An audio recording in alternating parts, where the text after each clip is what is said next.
In a newly released email, John Podesta has been caught saying, we have to dump all of those emails. Can you believe this? That's WikiLeaks. John Podesta. I tell you what, if he worked for me, I would fire him so fast. He is such a nasty guy. I would fire him. Like The Apprentice. John, you're fired. Amazing. Nasty guy. And Donna Brazil and Debbie Wasserman Schultz. Let's see, she hires people that help her cheat. She hires people that have emails that are racist and sexist, misogynistic, and anti-Semitic. Oh, if it was Donald Trump, I guess they would have to be fired. Anyway, that was more of Donald Trump earlier today, talking about the latest WikiLeaks revelations about the Clinton camp. Also tonight, just how much trouble is top Clinton aide Huma Abedin really in? Now, we searched through the State Department Freedom of Information Act archive and found what appears to be a legal agreement signed by Abedin when she left the State Department. It's commonly known as a OF 109. Now, by signing this, Abedin swore that she had turned over all classified documents to the federal government. But as we now know, the FBI is reportedly searching through 650,000 emails found on Anthony Weiner's laptop that could include and contain classified information from Huma. Joining us now with reaction, former New York City Mayor Rudy Giuliani. I actually have it right here. This is the OF 109. We got, by the way, the rest of the media, you lazy people out there colluding with the Clintons, you could actually do this too. I have it right here, and Mr. Mayor, it actually has the 18 U.S. Code, all of the issues you brought up, and we'll put them on the side of the screen. Huma Abedin, every single one of those, if she has classified material on there, isn't that each one of those a felony? Yeah, each one of them is. And so you could have Huma and Anthony Weiner going to jail together. There's no question anymore as to whether or not Hillary Clinton, Abedin, Podesta, all these people violated the laws. You have to be almost stupid not to realize it. The reality is, the thing that is really more shocking is the tremendous cover-up that took place here. The corruption of the Justice Department is, to me, absolutely shocking. The fact that Podesta's lawyer is in charge of this investigation. I thought Loretta Lynch had recused herself from this case, yet she was telling the director of the FBI that he couldn't respond to Congress. She was refusing to allow a grand jury, or at least her old district, the Eastern District, was refusing to allow a grand jury here. The Justice Department, it seems to me, is the one that corrupted this investigation, and there's got to be a couple of people there that are also going to be liable eventually when this gets investigated. Clinton, Abedin, the people right around them, Pagliano, I mean, these people are so guilty. As I said, you'd have to be stupid not to realize it. Let me put up the WikiLeaks revelation specific to the Clinton email server, because these are important. I mean, WikiLeaks has done two things that I think are very important. One, they show that we have no cybersecurity. Two, they expose just how corrupt they are here. We're going to have to dump all those emails. Should we hold back subpoenaed emails of the President and the Secretary of State? You know, correct me if I'm wrong. You're the former prosecutor. Aren't all those things crimes?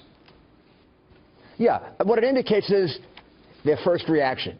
Their first reaction is to do something criminal. Let's see if we can dump them. Maybe we can't dump all of them. Let's see if we can dump some of them. But not, rather than, we have nothing to lose, and just putting them all out there because we didn't do anything wrong. It indicates, again, that you would really have to be mentally inferior not to figure out that that wasn't an option. They ended up deleting them all. Well, they deleted them all, and they bleached them. Yeah. They bleached them, which you know, is a pretty sophisticated level of crime. And now she says she wants the emails turned over. Well, Hillary, if you wanted the emails turned over, what'd you bleach them for? Let me ask you about this Department of Justice official who notified Congress that the agency would dedicate all necessary resources to the reopened Hillary Clinton investigation. Well, it turns out that John Podesta, again, thank you, WikiLeaks, referred to him as the guy that saved me from jail. Is that a conflict of interest? Maybe I'm just living in a different world. 100% conflict of interest. Just like it was a conflict of interest for Cheryl Mills and the other person who got immunity to sit in as a lawyer when Hillary Clinton was being interviewed by the FBI. Just like Loretta Lynch, who said she recused herself. Her involvement in this is one conflict of interest after another. After her meeting with Bill Clinton 4 days before the interview at an airport in, I think, Phoenix or Tucson, Arizona.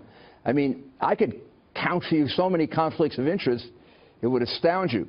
They have corrupted the Justice Department in a way that I don't ever remember, even in the Watergate days. I mean, the people in the Justice Department resigned when they were asked to do things wrong.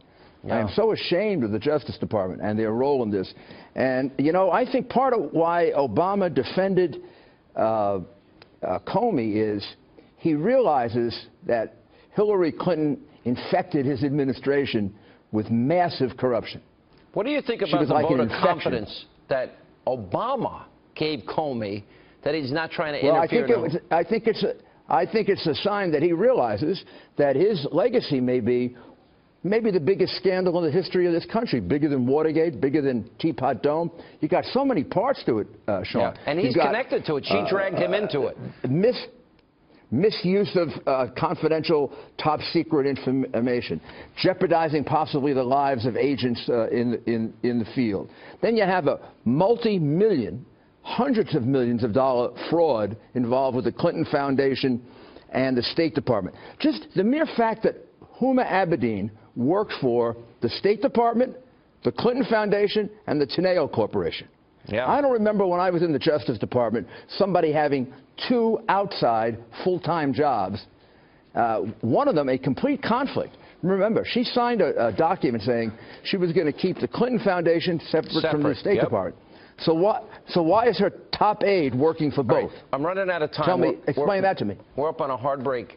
If you were prosecuting this case based on the information you have now, give me a % of accuracy that you'd get a conviction. What do you think the odds are that you prosecuting this case would get convictions of high-level officials here? I've won cases much more difficult than this. I never guarantee a victory. I'd come pretty close to saying she could be convicted under all those statutes. Wow. Yeah, I'd say she could be convicted of all those statutes I gave you a year ago, and now about 4 more. And then I'd put on top of it a racketeering enterprise, the Clinton Foundation. Wow. Yeah, Clinton Incorporated racketeering enterprise. Well, if they had an Italian name, they'd have been prosecuted already. Wow. All right, Mr. Mayor. Thank you so much for being with us.